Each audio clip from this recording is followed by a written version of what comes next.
जी अस्सलाम वालेकुम। अच्छा, आज हमने जिस टॉपिक पर डिस्कशन करनी है वो रिगार्डिंग एक एक्टिव अकाउंट के है, जो कि ओडीआर का इशू अगर अकाउंट में आता है तो उसको कैसे मैनेज किया जा सकता है, और इन सारी चीजों को हम देखेंगे। सो फर्स्टली अकाउंट, क्योंकि आप तीन स्टूडेंट हैं और तीनों को ही आप ऑलरेडी आप सेलिंग से वाबस्ते हैं, तो आपको सारी चीजें पहले से आइडिया है कि कहाँ पर क्या चीज लाया करती है। सो मैं जस्ट आपको ओवरव्यू दे दिया करूंगी कि ये चीज आपने यहाँ से देखनी है। सो फर्स्टली आप परफॉर्मेंस में जाकर अकाउंट हेल्थ में जाएंगे, और अकाउंट हेल्थ में जाने के बाद यहाँ पर देखेंगे ये कस्टमर सर्विस परफॉर्मेंस आ रही है, ये पॉलिसी कंप्लायंस आ रहा है, और ये शिपिंग परफॉर्मेंस आ रहा है।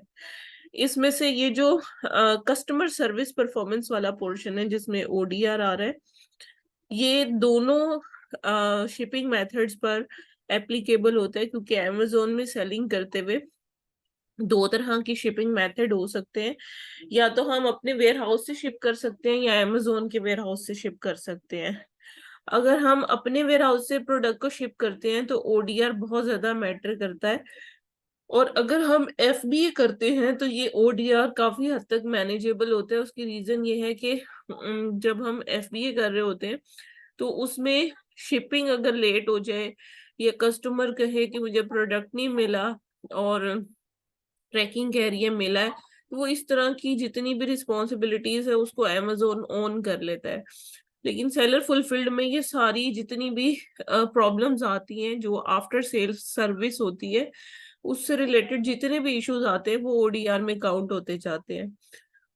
तो ओडीआर जो है वो सेलर फुलफिल्ड में मैनेज करना बहुत ज्यादा जरूरी होता है। एफबीए में अमेजोन खुद से ही उसको काफी हद तक मैनेज कर रहा होता है, लेकिन अगर प्रोडक्ट ओरिएंटेड कोई भी नेगेटिव फीडबैक आ जाए तो उसे हम हैंडल नहीं कर सकते, उसकी वजह से एफबीए में भी ओडीआर बढ़ सकता है।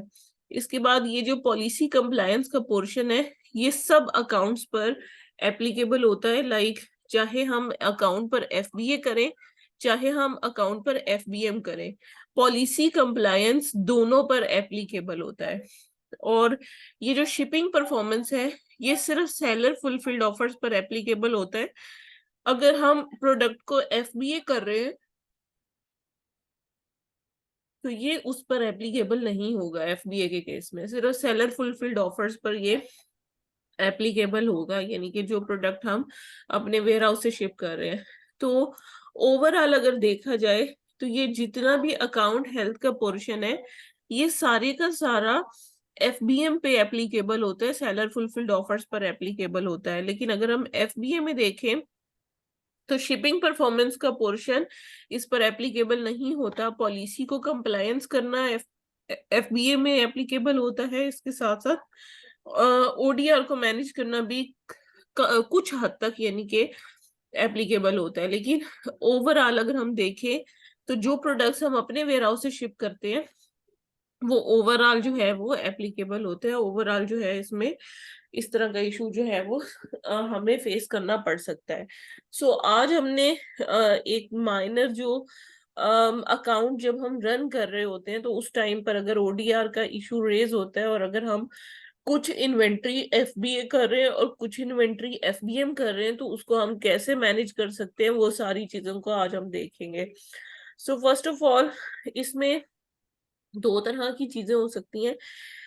जब ओटीआर एक खास लिमिट से बढ़ जाता है तो उसमें अमेजोन हमें रेड फ्लैग सस्पेंशन नोटिस भेजता है कि आपका अकाउंट सस्पेंड हो सकता है, डीएक्टिवेट हो सकता है ड्यू टू ओडीआर इफेक्ट। ठीक है। और एक होता है कि अकाउंट उसकी वजह से डीएक्टिवेट हो जाए। ये दोनों अलग अलग चीजें। एक रेड फ्लैग सस्पेंशन है जिसमें नोटिस आपको मिल रहा होता है कि आपका अकाउंट डीएक्टिवेट हो सकता है, इसको मैनेज कर ले। अगर हम मैनेज नहीं कर पाते तो अकाउंट जो है वो डीएक्टिवेट हो जाता है। अच्छा, अब ओडीआर होता क्या है, सबसे पहले इसके बारे में हम डिस्कस करते हैं। हम ओडीआर पर क्लिक करेंगे तो ये हमें सारी कंप्लीट इंफॉर्मेशन दे देगा कि ओडीआर होता क्या है। अब ओडीआर जो है, अगर फॉर एग्जांपल यहाँ पर देखें, जैसे 6403 टोटल ऑर्डर्स थे, जिसमें से 26 ऑर्डर्स ऐसे हैं जो कि डिफेक्टिव है। तो बेसिकली जब इसकी परसेंटेज निकाली जाती है तो ये ओडीआर को एक्सप्लेन करता है कि टोटल ऑर्डर में से कितने ऑर्डर्स में डिफेक्ट आया, कितने ऑर्डर्स में प्रॉब्लम आई। तो बेसिकली ओडीआर जो है जितना अच्छा होगा अकाउंट का, वो आपकी गुड कस्टमर एक्सपीरियंस को शो कर रहा होगा।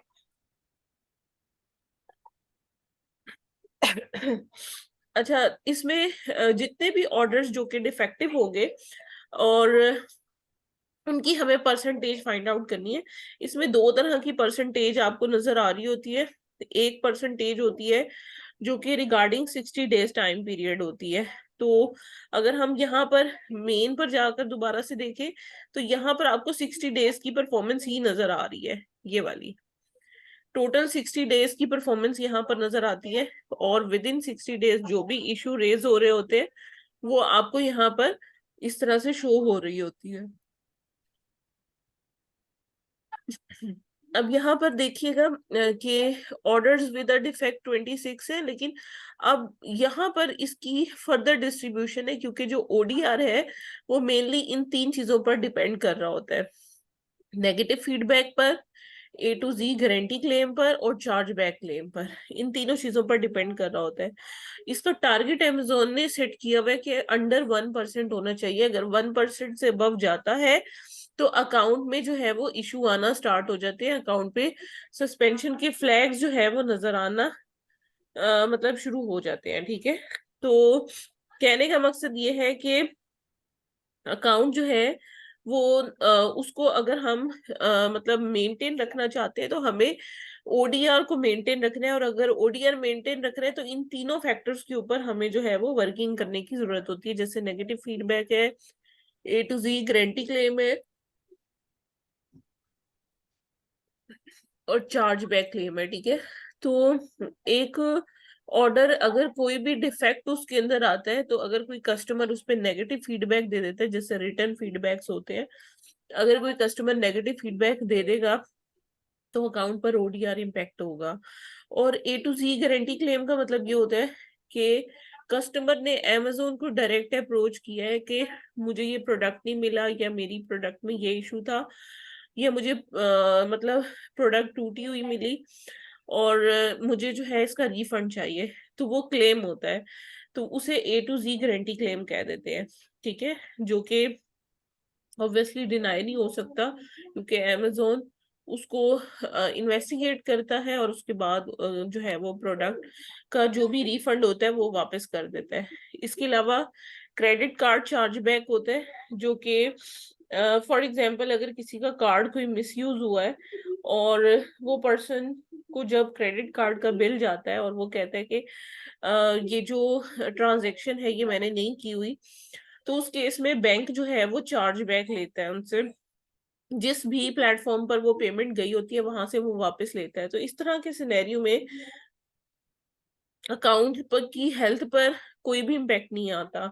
लेकिन अगर इस सेंस में हो कि कस्टमर कहे, जिसका कार्ड है वो ये कहे कि प्रोडक्ट तो मैंने ही परचेज की थी लेकिन ये प्रोडक्ट मुझे मिली नहीं है, तो उस केस में चार्ज बैक ओडीआर को इम्पैक्ट करता है। ठीक है, तो ये तीन तरह की ये मैट्रिसेस हैं जो कि ओडीआर पर मतलब इम्पैक्ट कर रहे होते हैं, ओडीआर पे उसका इफेक्ट होता है। ठीक है, अब ये देखें इन तीनों चीजों को देखना कहाँ से है वो मैं आपको बता देती हूँ। आपने परफॉर्मेंस में जाना है, फीडबैक मैनेजर में चले जाना है।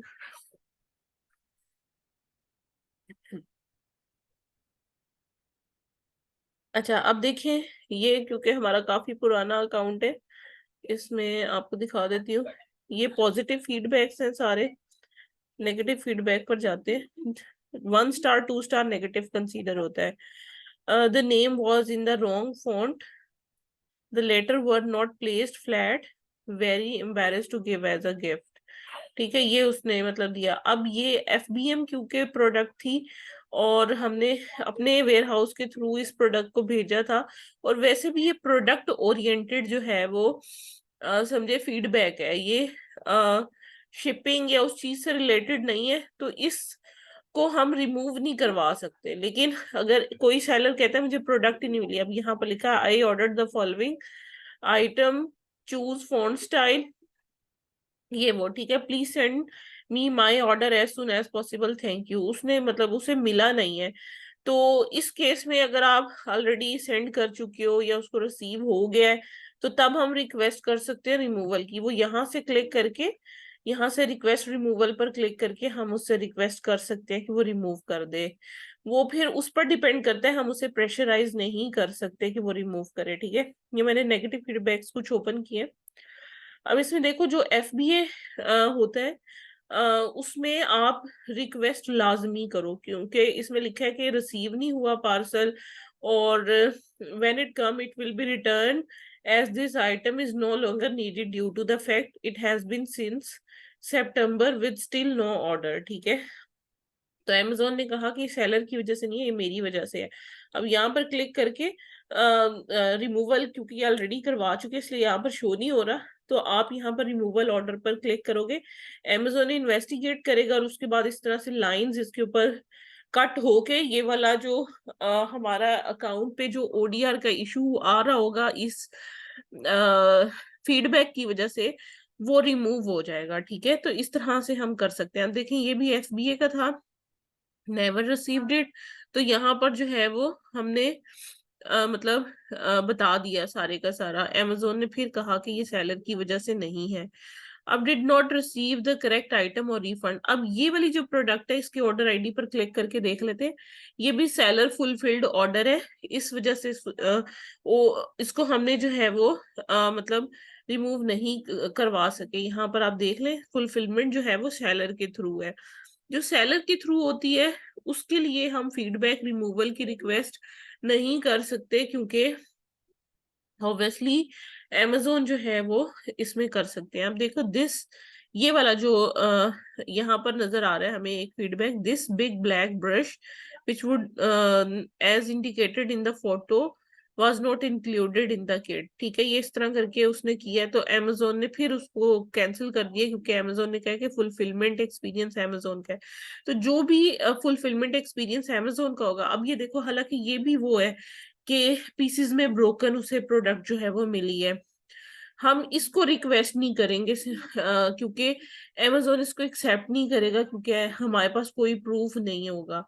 ठीक है, लेकिन जो भी FBA से रिगार्डिंग होगा उसको हम जरूर रिमूव करवाएंगे, ताकि हमारे जो अकाउंट की हेल्थ है वो बेहतर हो जाए और ODR इंप्रूव हो जाए। अच्छा, अब A to Z क्लेम्स की तरफ आते हैं। ODR को मेंटेन करने का जब रेड फ्लैग आ रहा हो, तो एक तरीका कार ये है, अगर FBA पर कोई नेगेटिव फीडबैक आ रहा है तो उसको रिमूव करवाना है आपने, और FBM में नहीं कुछ हो सकता। अब A to Z guarantee claim है, अब जैसे ये है, इसमें ODR जो है इम्पैक्ट होगा, नो एक्शन रिक्वायर्ड, और ये प्रोडक्ट है। ठीक है, लेकिन वो कह रहे हैं कि package did not arrive, package जो है वो उन्हें मिला नहीं है। रीजन, अब ये क्लेम की डिटेल हम यहाँ से देख सकते हैं। क्लाइंट ने यही कहा है कि कस्टमर ने यही कहा है कि उसे पैकेज मिला नहीं है। We shipped the order as the customer order. It was delivered before delivery date. Customer then asked me to send a bigger size, and I did send it out. How can this be counted against my ODR? ये फिर हमारी तरफ से response जो है वो submit हुआ हुआ है, क्योंकि हमने इसका रिकॉर्ड सारा मेंटेन चेक किया, इसी वजह से ये सारी चीजें जो है वो अंडर रिव्यू है। अभी ये अमेजोन ने से क्लोज नहीं किया, क्लोज तब करेगा जब वो इसको ग्रांट कर देगा। ठीक है, जैसे ये है, ये ग्रांटेड लिखा हुआ आ रहा है, और इसमें ODR इम्पैक्ट भी नहीं हुआ। उसकी रीजन भी हम देख लेते हैं। उसने कहा कि मुझे पैकेज नहीं मिला। ठीक है, और अमेजोन ने जब सारी इन्वेस्टिगेशन की इसके बारे में, तो प्रोडक्ट जो है वो इसको डिलीवर हुआ है। तो इसी वजह से अमेजोन ने क्लेम भी दे दिया, लेकिन हमारे अकाउंट पर कोई ODR का इम्पैक्ट नहीं हुआ। इसके बाद देखें, ये भी अंडर रिव्यू है। उसके बाद ये ग्रांटेड है, इसका भी ODR पे कोई इम्पैक्ट नहीं आया। उसकी रीजन ये है कि रीजन कोड नॉट रिसीव्ड। यहाँ पर कस्टमर का is anything missing, yes, what's missing, the entire package, did your address change, no, reason code not receive. ठीक है, ये उसने कहा।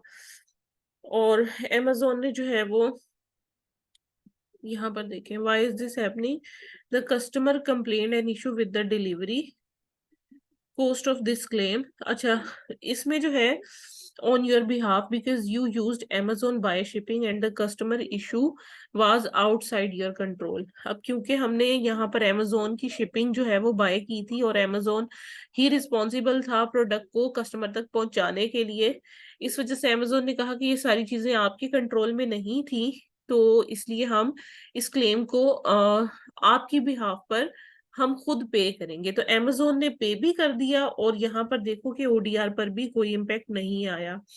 सो ये भी एक मतलब होता है। अब इसमें भी आप नो देख रहे हो इम्पैक्ट, और इसकी भी जब हम डिटेल वगैरह देख रहे हैं तो सेम वही है कि हमने Amazon की शिपिंग जो है वो लेबल बाय किए हुए थे। जब आप Amazon की शिपिंग सर्विस बाय करते हो तो उसका भी काफी बेनिफिट आपको मिल जाता है। और अगर आप Amazon की शिपिंग नहीं यूज कर रहे थे, जैसे इस केस में अगर हम देखते हैं तो इस केस में, ठीक है, तो इस केस में Amazon उसको रिव्यू करेगा और फिर देखेगा कि अकाउंट में से हमारे पैसे डिडक्ट होंगे या क्या सिनेरियो क्रिएट होगा। तो ये सारी चीजें होती हैं। अब इसमें यही है कि आपको पहले इन्वेस्टिगेट फौरी तौर पे क्लेम आने के बाद करना है और फिर उसके बाद आपको केस फाइल करना होता है। आप Amazon को यहाँ से रिस्पॉन्ड करते हो, कस्टमर को अगर कांटेक्ट करना है यहाँ से कर सकते हो, और अगर रिफंड करना है तो वो आप यहाँ से कर सकते हो, ठीक है। अच्छा, अब इसके बाद जो थर्ड फैक्टर है वो चार्ज बैक क्लेम्स है। Charge back claims usually account में सबसे कम आते हैं और इसका कोई बहुत ज्यादा इम्पैक्ट नहीं होता। जैसे अब यहाँ पर देख रहे हो कि ये रिजॉल्व हो गया और you are not responsible for this charge back. तो ये किसी का कार्ड जिस तरह से यूज हो जाए कहीं पर, तो इसी वजह से Amazon फिर जो है इसका इम्पैक्ट हमारे अकाउंट पर नहीं लेकर आता और यहाँ पर Amazon लिख देता है कि आप रिस्पॉन्सिबल नहीं हो, ठीक है। जैसे अब ये लेटेस्ट 27 अक्टूबर को आया, 3 नवंबर ये पैसे जो है वो कट के वापस चले गए, चार्ज बैक अमाउंट चली गई है, हमने प्रोडक्ट डिलीवर नहीं की थी। और इसमें वही है कि अकाउंट की हेल्थ पर कोई ऐसा प्रॉब्लम नहीं आया।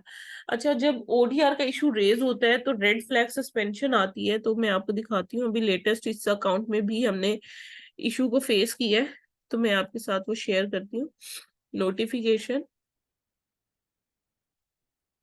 ये वाला, ये वार्निंग आती है इस तरह से अकाउंट पर, we have identified that your account ODR rate has exceeded the target rate. If this problem continue, it may result in account deactivation. We have taken this measure क्योंकि आपका अकाउंट पर जो ODR है वो 1% से increase हो गया है। और रीजन क्या है? नेगेटिव फीडबैक है, टू जी गारंटी क्लेम है या चार्ज बैक है, वो Amazon कह रहे हैं इस पॉलिसी को आप पढ़ लें, ठीक है। ये पॉलिसी ऑलरेडी हम अभी डिस्कस कर चुके हैं, फिर भी आपको दिखा देती हूँ। लिंक Amazon ने दिया हुआ है।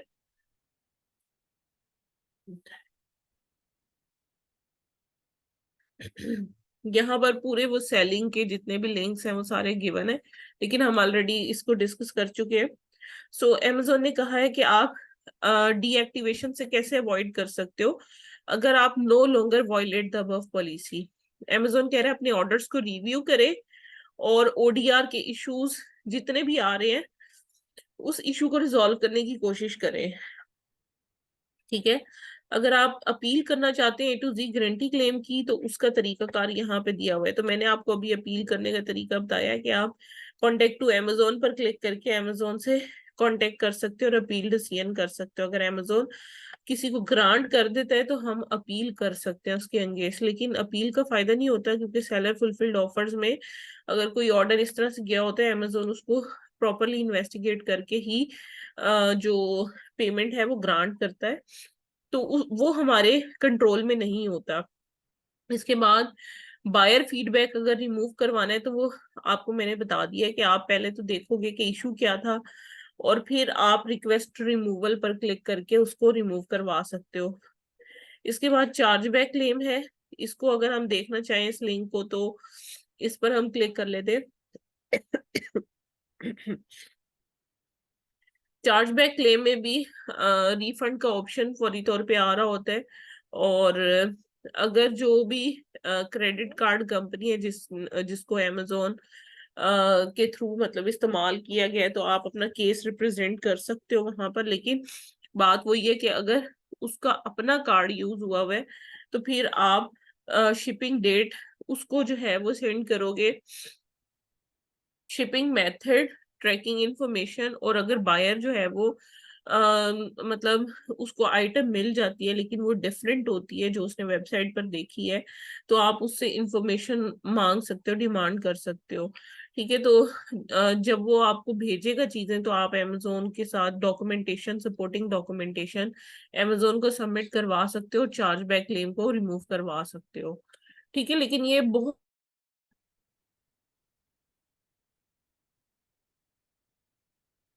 जी अच्छा, इसके बाद जब वार्निंग आती है ना इस तरीके से, तो तब आपको अकाउंट पे कोई प्लान ऑफ एक्शन सबमिट करवाने की जरूरत नहीं होती। ठीक है, सिर्फ आपको जो चीज कंट्रोल करनी है, जो चीज मैनेज करनी है, वो फौरी तौर पे ये करना है कि एक तो ज्यादा ऑर्डर्स ले ताकि ये परसेंटेज ऑटोमेटिक कम होना स्टार्ट हो जाए। जैसे मैं आपको यहाँ पर दिखा रही हूँ कि अकाउंट हेल्थ में जा रहे हैं हम, और आपको मैंने दिखाया भी है नोटिफिकेशन के सेम अकाउंट पर ये वाला इशू आया था, हमने वार्निंग आने के बाद इसको रिजॉल्व कर लिया। वो कैसे रिजॉल्व किया वो मैं आपको बता रही हूँ कि हमने एक तो ऑर्डर ज्यादा लेना स्टार्ट कर दिए, छोटी आइटम्स लिस्ट करके, ऐसी आइटम्स जिसमें कोई प्रॉफिट मार्जिन अगर नहीं भी है तो हमने ज्यादा ऑर्डर्स लिए, उससे मैनेज हो गया। इसके अलावा ऐसे तमाम ऑर्डर्स जिनका हमें पता था कि हमने वो फुलफिल नहीं किए या वो लेट फुलफिल हो रहे हैं, हमने पहले ही कस्टमर्स को कांटेक्ट करके उनको रिफंड इशू कर दिए। उसकी वजह से ये है कि मजीद नेगेटिव फीडबैक और ए टू जी गारंटी क्लेम उससे हम बच गए। ठीक है, अब दूसरा सिनेरियो जो कि वर्स्ट सिनेरियो होता है जिसमें अकाउंट ही डीएक्टिवेट हो गया। फॉर एग्जाम्पल, जैसे ओडीआर अगर रेज हुआ, ओडीआर रेज होने की वजह से अगर अकाउंट डीएक्टिवेट हो गया तो उसके लिए फिर हमें अपील कैसे सबमिट करवानी है वो मैं आपको ऑप्शन बताती हूँ। इसमें बेसिकली दो तरह से अपील का ऑप्शन होता है अगर ओडीआर की वजह से अकाउंट डीएक्टिवेट हो। यूजुअली पूरा अकाउंट डीएक्टिवेट नहीं भी होता, समटाइम ऐसे होता है कि अकाउंट की सेलर फुलफिल्ड ऑफर सिर्फ बंद हो जाती है और एफ भी आपका कंटिन्यू रहता है अकाउंट में। ठीक है, तो आपको ओडीआर को amazon के साथ डिस्कस करने की जरूरत होती है कि आपने क्या प्लान ऑफ एक्शन बनाया है कि आप ओडीआर को फर्दर किस तरह से मैनेज करेंगे। तो उसके लिए प्लान ऑफ एक्शन आप फोन पर भी amazon को दे सकते हो लाइव थ्रू कॉल, और सेकेंड मेथड होता है कि आप amazon को अपील सबमिट करवाते हो, क्योंकि जब अकाउंट डीएक्टिवेट हो जाता है तो उस टाइम पर कुछ ऑटो ऑप्शंस आ रहे होते हैं अकाउंट पे रिमूवल के लिए। अगर ऑटो ऑप्शन नहीं आ रहे, अपील का बटन आ रहा है, तो फिर वो आपको अपील सबमिट कराने की जरूरत होती है। सो फर्स्ट मेथड आपको बताना चाहूंगी कि आप कॉल मी नाउ पर क्लिक करोगे। क्लिक करने के बाद amazon की अकाउंट हेल्थ टीम के साथ आपने बात करनी है, और उसके लिए आपके पास यूएसए का एक फोन नंबर होना चाहिए जिसके थ्रू आप कॉल कर सकते हो। तो यहाँ पर अपना इशू डिस्क्राइब करोगे, कुछ भी नहीं लिखते, अकाउंट भी लिख देते हो तो इससे भी आपकी कॉल अटैच हो जाएगी। इसके बाद आप यहाँ पर अपना नंबर जो है वो यूएसए का एंटर करोगे और इस पजल को सॉल्व करोगे और सबमिट कराओगे। जब यहाँ पर ग्रीन टिक लग जाएगा आपका तो आपने कॉल मी नाउ पर क्लिक कर देना है। जो भी नंबर आपने अमेजोन की टीम को अभी ऊपर टाइप करके दिया होगा उस नंबर पे आपको कॉल बैक आ जाएगी। अच्छा, अब जब कॉल बैक आएगी, यहाँ पे कॉल मी नाउ क्लिक करके इस नंबर पे कॉल बैक आ जाएगी। जब कॉल बैक आएगी आपको तो अमेजोन की टीम मेंबर सबसे पहले आपसे अकाउंट का नेम और मार्केट प्लेस वेरीफाई करेंगे कि ये अकाउंट का नेम है और ये इस मार्केट प्लेस के लिए आपने फोन किया है। फिर हम उनको ओके करेंगे तो फिर वो सिक्योरिटी रीजंस की वजह से जिस ईमेल एड्रेस पर आपका सेलर अकाउंट रजिस्टर हुआ है वो ईमेल एड्रेस आपसे वो कंफर्म करेंगे।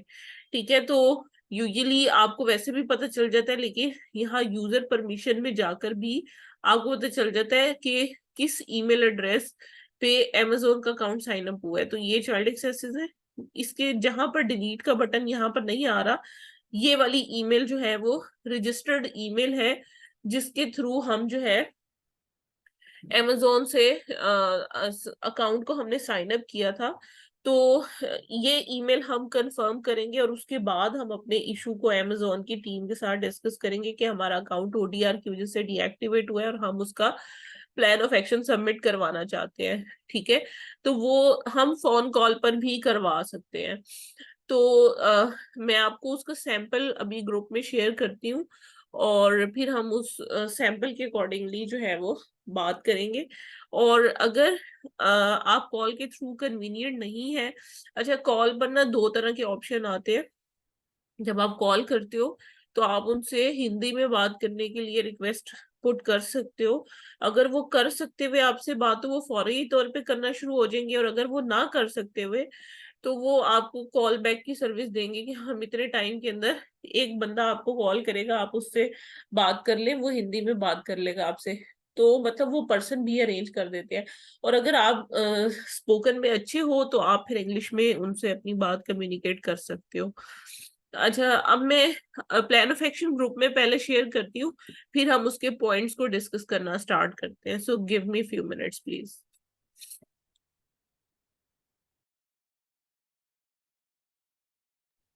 जी, मैंने ना ग्रुप में आपको अपील के सैंपल शेयर किए हैं।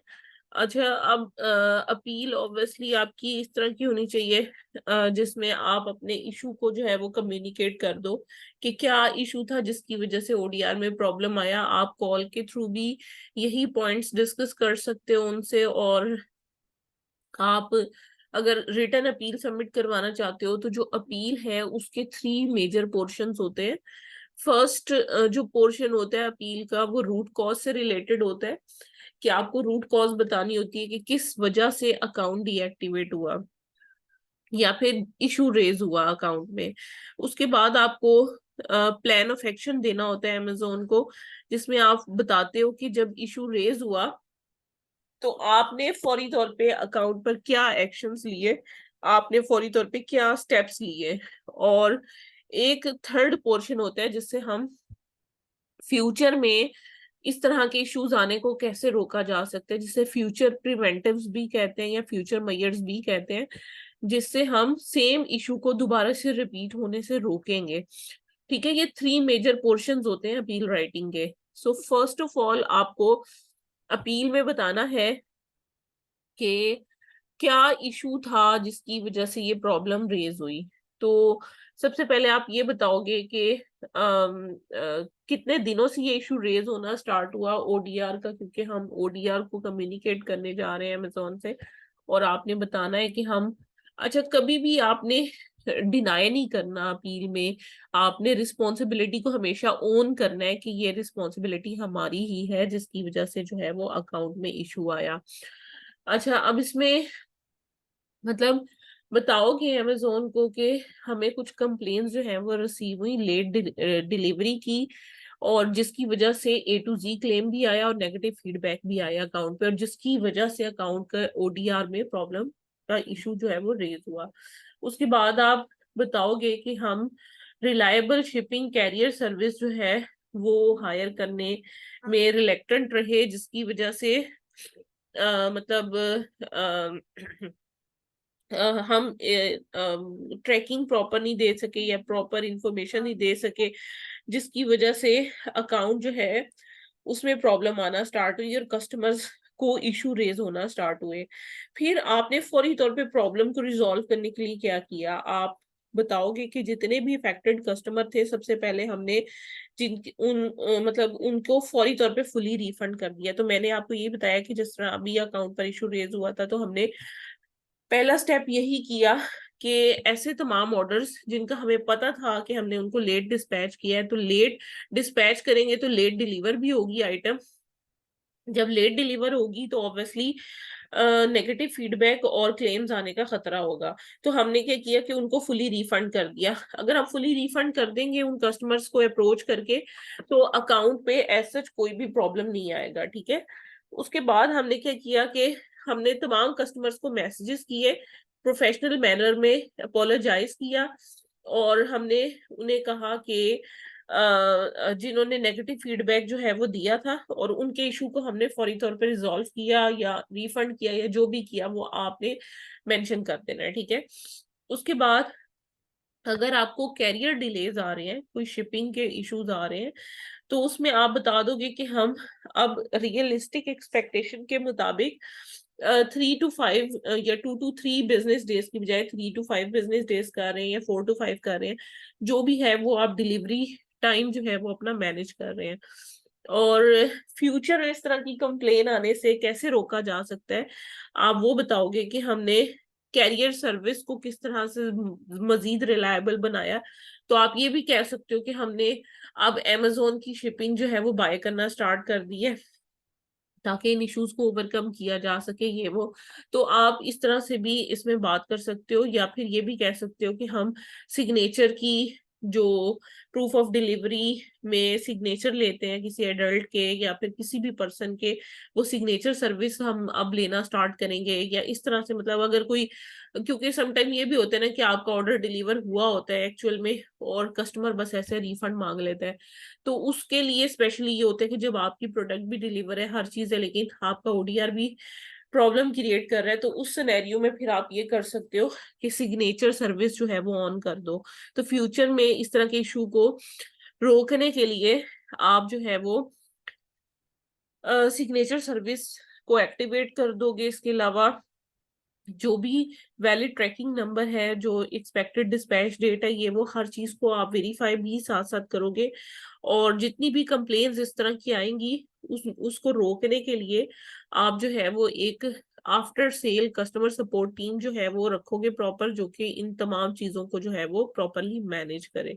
सो ये जो ओडीआर का मतलब आपके साथ मैंने प्लान ऑफ एक्शन शेयर किया, ये तकरीबन हर अकाउंट के ऊपर एप्लीकेबल होता है। कुछ पॉइंट्स इसमें से प्लस माइनस हो सकते हैं, जैसे अगर अकाउंट पे सिर्फ प्रोडक्ट से रेलिवेंट कोई इशू आ रहा है और शिपिंग से रिलेटेड नहीं आ रहा, तो फिर आप शिपिंग वाले पॉइंट्स को इसमें से निकाल दोगे, फिर आप प्रोडक्ट से रेलिवेंट पॉइंट्स को ऐड करोगे। आप बताओगे कि प्रोडक्ट में क्या इशू चल रहा था जिसकी वजह से अकाउंट जो है वो डीएक्टिवेट हुआ। वो जो दूसरा सैंपल है उसमें मैंने प्रोडक्ट के बारे में भी लिखा हुआ है, और ये वाला जो सैंपल था ये शिपिंग और बाकी जो इश्यूज हैं उसको कवर अप कर रहा है। सो दो अलग अलग तरह के मैंने आपको सैंपल्स इसमें शेयर कर दिए ओडीआर के। बाकी अगर ओडीआर पे अभी सस्पेंशन मतलब वार्निंग आई हुई है और डीएक्टिवेशन नहीं हुई, तो उसका बहुत सिंपल सा सिनेरियो है कि आप जस्ट क्या करोगे कि जितने भी ऑर्डर्स जो कि फ्यूचर में प्रॉब्लम क्रिएट कर सकते हैं उनको मैनेज कर लोगे, रिफंड कर दोगे। और इसके अलावा क्या करोगे कि करंटली जो भी आप सॉर्टिंग कर सकते हो एफबीएम के अलावा, जो ऑर्डर्स में प्रॉब्लम आ रहे हैं उनकी रिमूवल की रिक्वेस्ट वगैरह सेंड कर दोगे। और सबसे इम्पोर्टेंट चीज कि ज्यादा ऑर्डर्स लोगे ताकि ओडीआर जो है वो, क्योंकि परसेंटेज होता है, जितने ज्यादा ऑर्डर्स में से परसेंटेज निकलेगी डिफेक्टेड ऑर्डर्स की, उतनी परसेंटेज जो है वो कम होती चली जाएगी। और कभी भी ओडीआर पे अगर आज वार्निंग आई है तो ऐसा नहीं होता कि कल ही अकाउंट डीएक्टिवेट हो जाएगा। वो आपको काफी दिन देते हैं, 10-15 दिन देते हैं कि आप इसको मैनेज कर लें। 10-15 दिनों के अंदर अगर आप मैनेज नहीं कर पाते और अगर फर्दर इशू रेज होता जाता है तो फिर अकाउंट डीएक्टिवेट होता है, अदरवाइज अकाउंट डीएक्टिवेट नहीं होता। अब आपके जो भी क्वेश्चंस हैं प्लीज वन बाय वन पूछना स्टार्ट करें।